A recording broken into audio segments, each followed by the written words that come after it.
So the first few slides are just kind of the thought process. Okay, if I wanted the area under this curve from x equals a to x equals b. All right, so if I wanted to find that shaded region, we need a method for doing that. Is this a clear-cut shape that we could use a formula for? No. In the past, when you've had irregular shapes, like you probably broke it into shapes that you did know, like, oh, well, this is a rectangle and that's a triangle. If I find those areas and add them together, we can get there. So we can think along that process, but, you know, I could make a rectangle out of that. Is this going to make a true triangle, though? No, because it's curved. So even if we start trying to break it into shapes that we know and finding all those areas, it doesn't work because it's curved. So that's not going to be very accurate. So what if I wanted to use rectangles to get an estimate? So estimate means probably not the exact answer, but to get a guess. If I were looking at this curve, y equals x squared from 0 to 1. Okay, if I just wanted to make a rectangle, like, would this be very accurate? Pretend that was a rectangle. No, that's a huge, would it be an overestimate or underestimate? Over, because it would be a lot more area than my curve covered. What if I broke it into like 2 rectangles and did this one and this one and added those areas together? Is it better? Yes. Is it good? No. Okay, what would make it better? Okay. If I did like 4 rectangles. Right. Is this going to be better? Yes, we've cut down the overestimate, but is it great? No. So what would I do to make it better? More rectangles. The more rectangles we do, the closer we'll get. Now, will it ever be perfect? No, because that's curved. A rectangle is going to be a little bit off. But as we increase those number of rectangles, it will get closer and closer. This picture shows if I did 10 rectangles, then we can estimate it that way.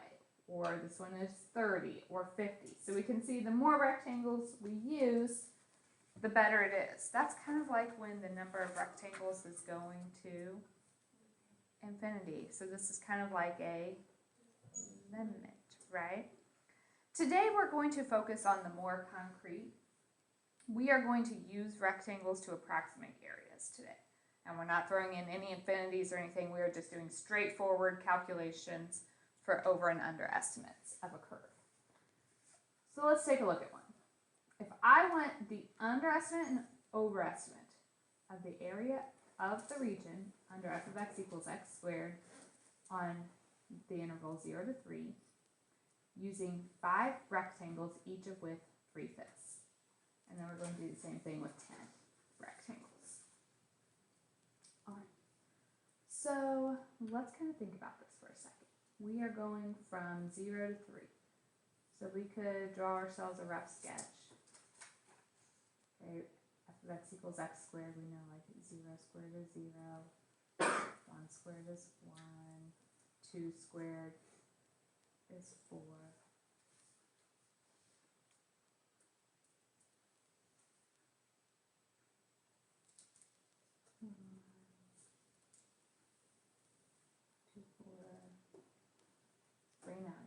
So we have this parabola. And we are trying to estimate the area between 0 and 3. Okay. How do we find area of a rectangle? Length times width. So the idea is we want all of these rectangles to be the same width. So how far is it from 0 to 3? 3. And if you want to divide that over 5 rectangles, then our change in x is basically 3 minus 0 over 5, so 3/5. So we are going to look at rectangles that have an area of, or a length of 3/5.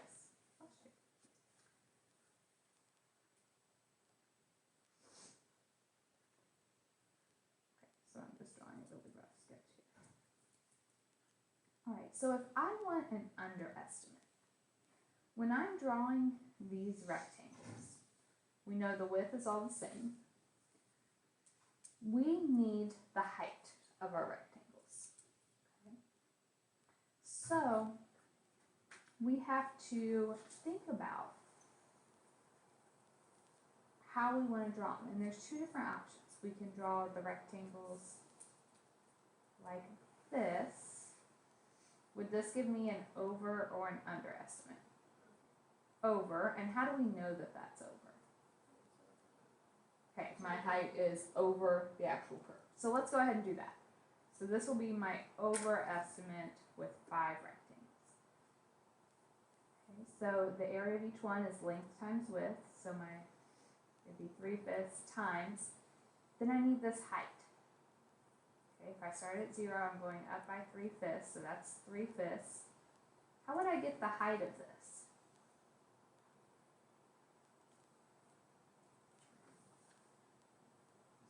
Don't we have an equation? The function is x squared. So my y value is just my 3/5 squared. Can I write this as a decimal when I plug it in? Just fewer fractions might be a little easier for me to write. It doesn't really matter, but 3/5 is 0.6. So my y would be 0.6 squared. Okay, my next rectangle. Okay, the width of it is still 3/5. The height of that rectangle, if I'm going up by 3/5, that's 0.6. So if I was at 0.6, I go up by 0.6, my next y value is 1.2. Okay, how many of these rectangles will we have? 5. So the next one. If I go up, this would be at 1.8. Okay, if I go up by 0.6, then it would be at 2.4. So length times width. And the last one, if I add 0.6, we get to 3.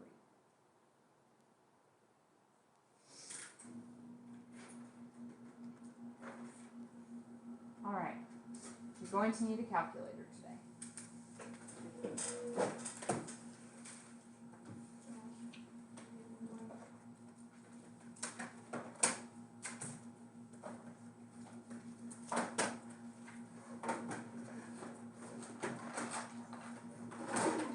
All right, plug that in. Tell me what we get.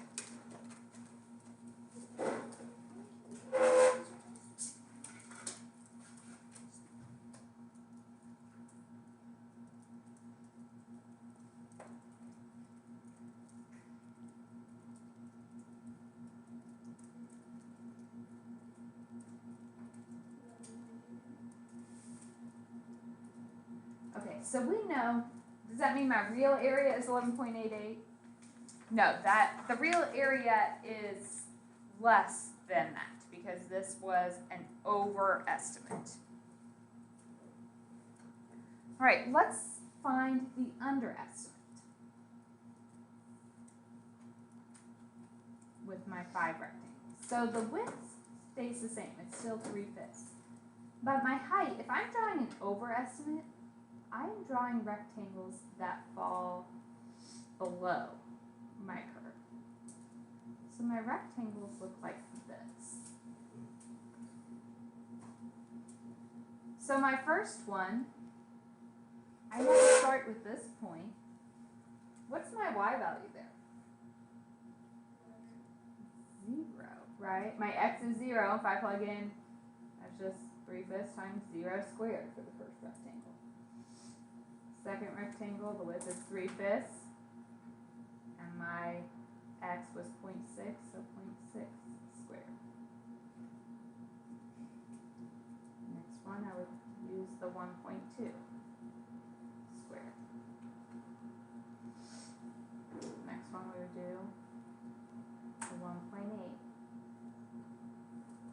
squared. Next one, we do the 2.4.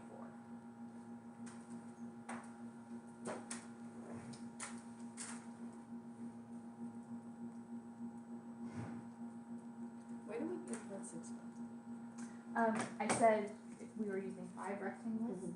so the distance from 0 to 3, so 3 minus 0 is 3, divided by 5 is 3/5, Oh, which is okay.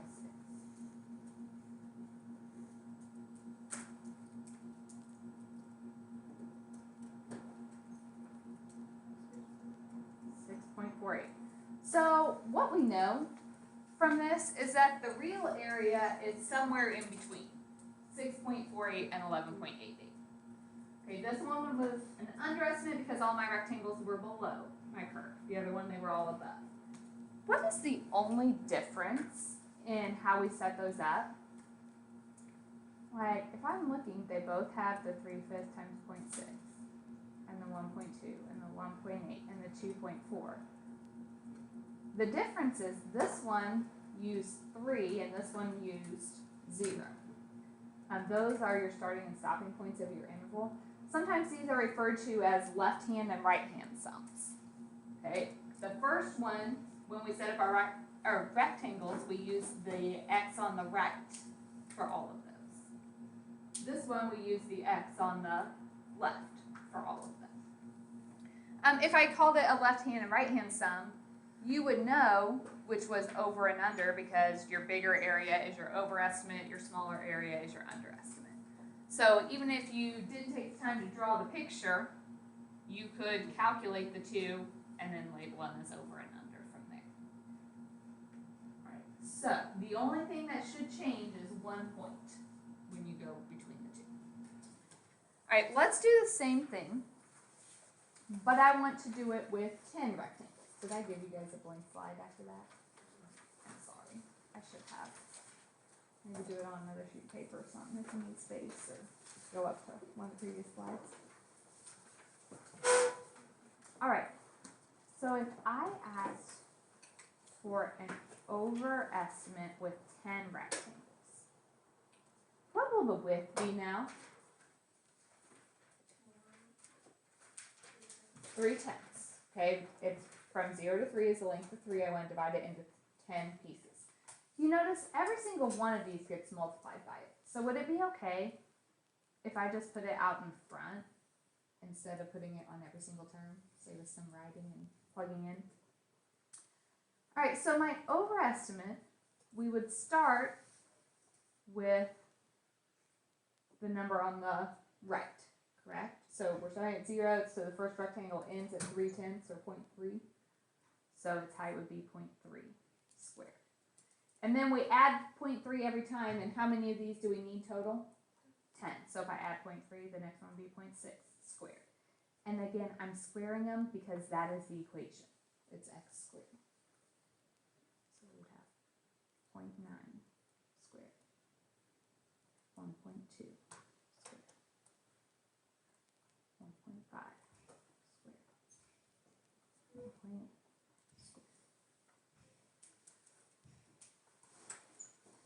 2.1 squared,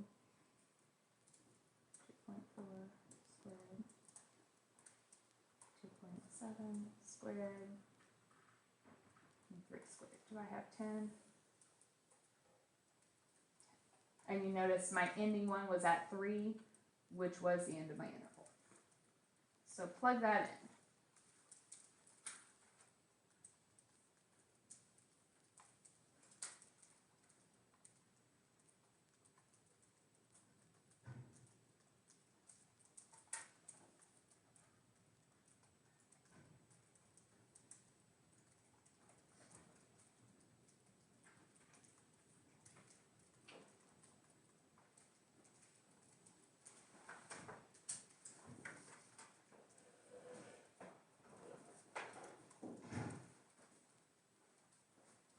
And we get 10.395.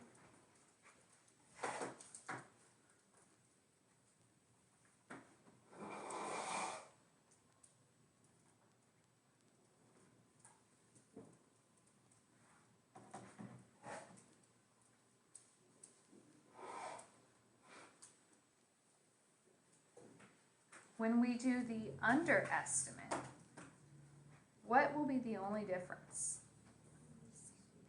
Yeah, This time our first point will start at 0 and continue on. And so then my last point would be at 2.7. So if you guys just hit second enter and bring back what you typed in, all you have to do is change that 3 squared to a 0 squared. That's the only thing that changes.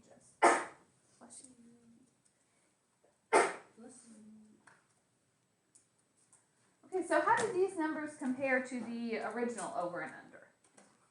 They're closer together. Okay, so I know the real value was somewhere in between them, but my window got smaller. If I went to 20 rectangles, what would happen? It's going to get even smaller. The more rectangles we do, the closer those up over and under will get, and it gives us a more accurate idea of our area. All right, let's try a couple more of these. So if I want an over and under estimate for f of x equals 9 minus x squared on the interval 1 to 3 with n equals 8. Let's see if we can do this without even drawing a picture. Okay? So, what is the length of my interval? From 1 to 3. So to get the distance between them, you subtract it. And how many do I want to divide it between? 8. So I get 2 out of 8, or 1/4. All right, so that means when I'm doing this, the width of these rectangles will be 1/4. One of these things has to start at 1, and the other would end at 3. Okay? Depends on the graph, which is an over and under estimate. But let's see if we can do the calculation and then determine from the end without even taking the time to draw the graph. So if I started at 1, my starting point of my interval. So my first point would be 9 minus 1 squared. And we need how many total?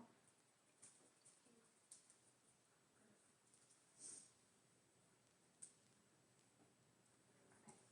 So the next one, I'm putting in 1/4. So 9 minus 1/4, I'm just going to write it as 0.25 squared. Sorry, not 0.25, that would be 1.25, right? Because we are at 1 and we add 0.25. So the next one would be 9 minus 1.5 squared. So the next one would be what?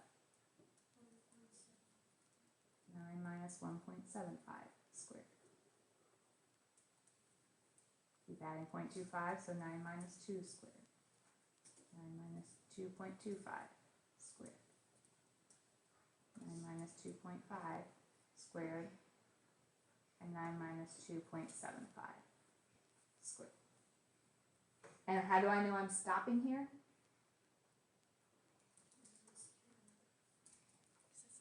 Because that's 8. Okay. I started this one at 1. I got my 8. So now let's see what we get.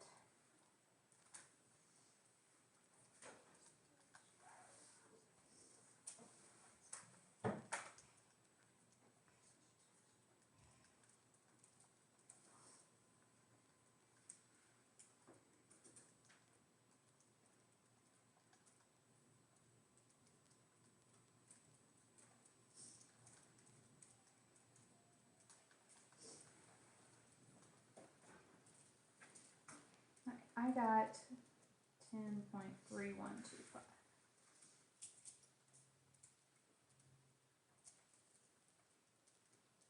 Do I know yet if this is an over or under estimate? No. I would either have to draw a picture and draw in these rectangles, or I can calculate the other one and get it from there. What will be the difference in the other one? Yeah, it's basically the first and last points change. So I don't start at 1 this time. My first one would be at 1.25.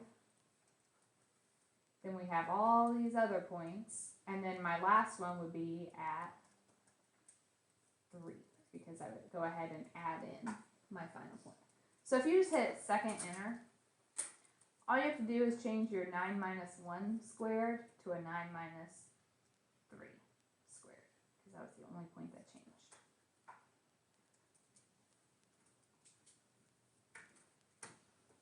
Am I losing anyone if I don't write out all my points here?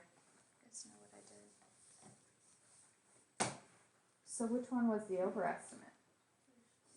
The first one is my over, and this one is my under. And the real value is somewhere in the middle. The best guess we could get at the middle would be just to average them, add them up and divide by 2.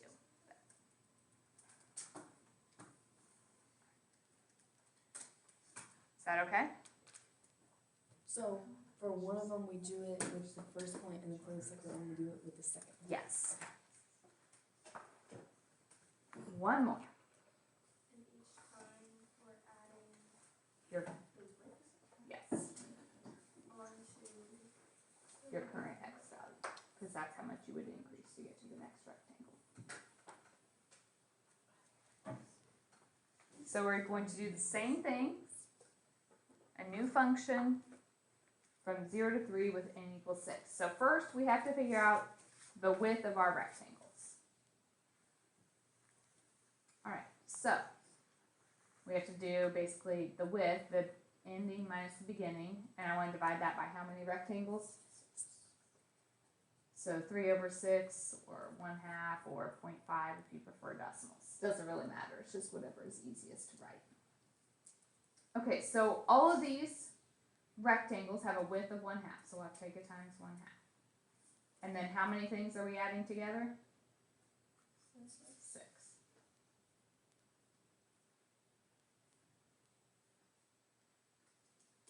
Alright, so the first one we would start at our first point. So it's 13 minus 3 times 0. The next one would be 13 minus 3 times what? 1/2 or 0.5. The next one would be 13 minus 3 times 13 minus 3 times 13 minus 3 times and 13 minus 3 times.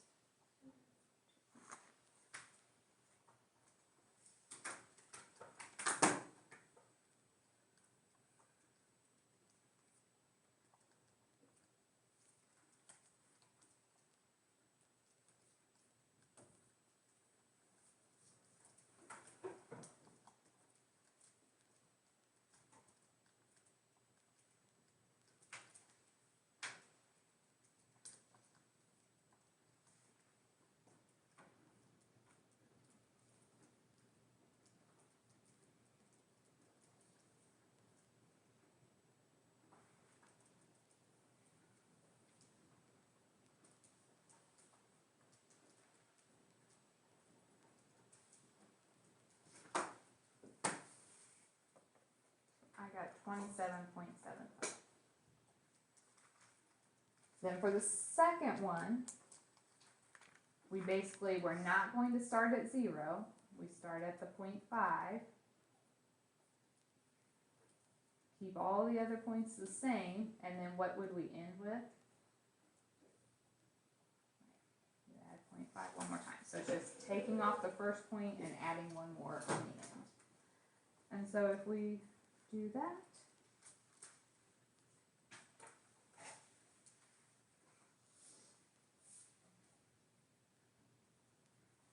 you get 23.25. So the first one was bigger, so that was my over estimate. This one would have to be my under estimate.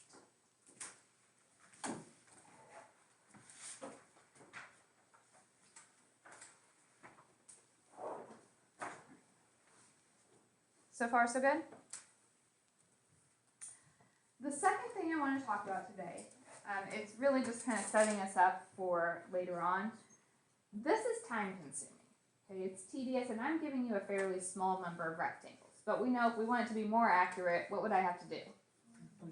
A bunch of rectangles. And so we would be sitting here plugging things in our calculator all day. So there are shorthands Summation notation is very, very helpful in this case.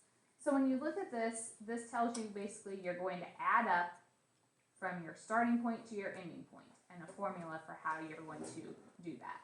So if I said I want the sum from I equals 1 to 10 of I squared. So that means the first number you plug in is 1, and you're putting it into this formula. So it'd be 1 squared.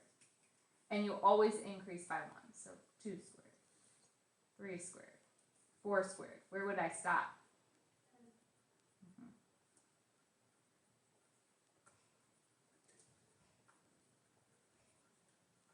Okay, so we can see how much shorter it is to write the summation notation. Let's add that up.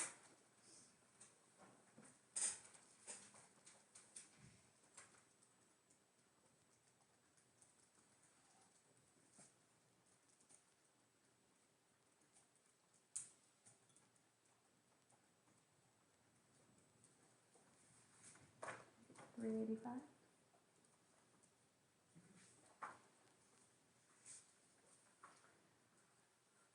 So let's just practice adding up.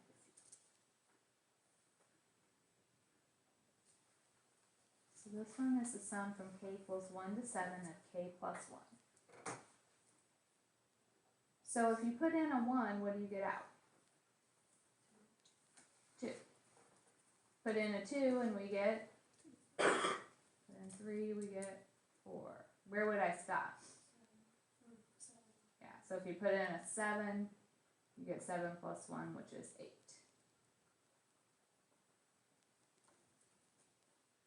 That gives us 35.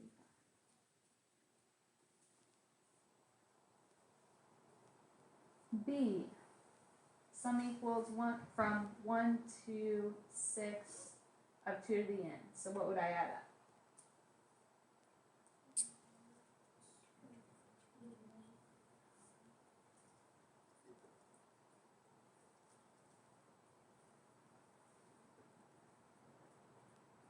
Okay, we add those.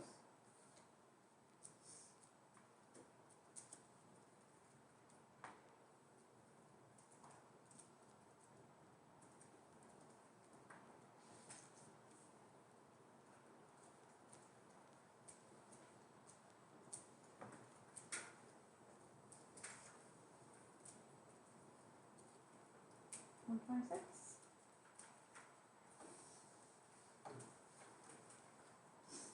Last one of these, if I have the sum from j equals 1 to 5, -1 to the j plus 1 over j squared. Alright, if I put in a 1, I get -1 squared. +1 over 1 squared. If I put in a 2, 2 plus 1 is 3. What is -1 to the third? -1 over 2 squared. If I put in a 3, 3 plus 1 is 4, -1 to the fourth is +1 over 3 squared. If I put in 4, I get -1 to the fifth, which is over 4 squared. If I put in a 5, 5 plus 1 is 6, -1 to the sixth is 1 over 6 squared. So this made it alternate signs between positive and negative. Okay, so we get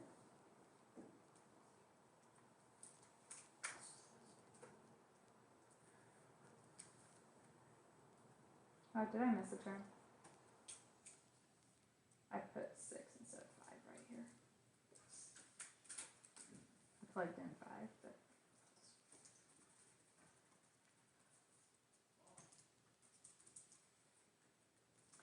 okay, this one doesn't turn out so nice. You either get a really long decimal or it's 3019 over 36.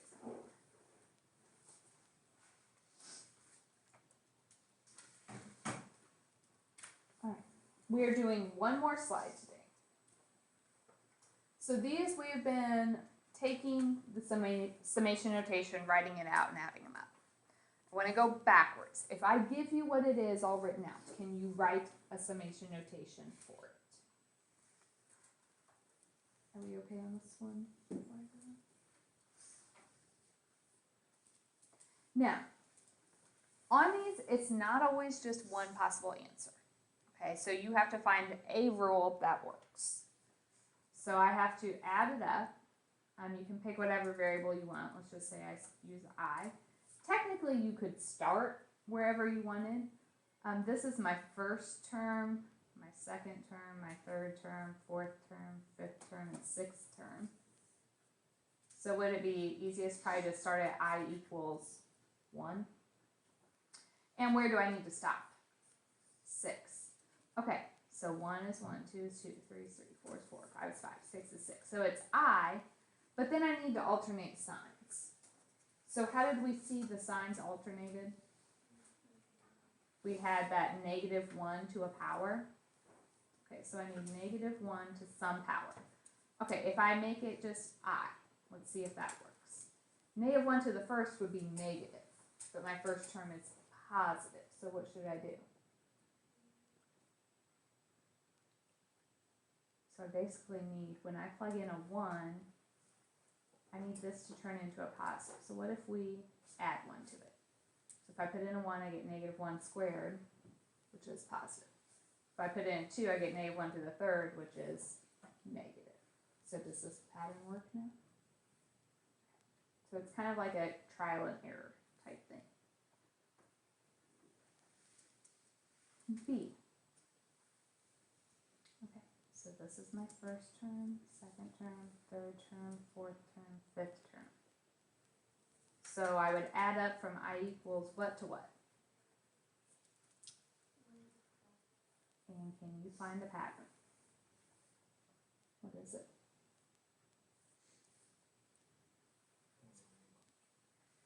I squared. 1 over 1 squared is 1. 1 over 2 squared is 1/4. 1 over 3 squared is 1/9. Alright, the last one.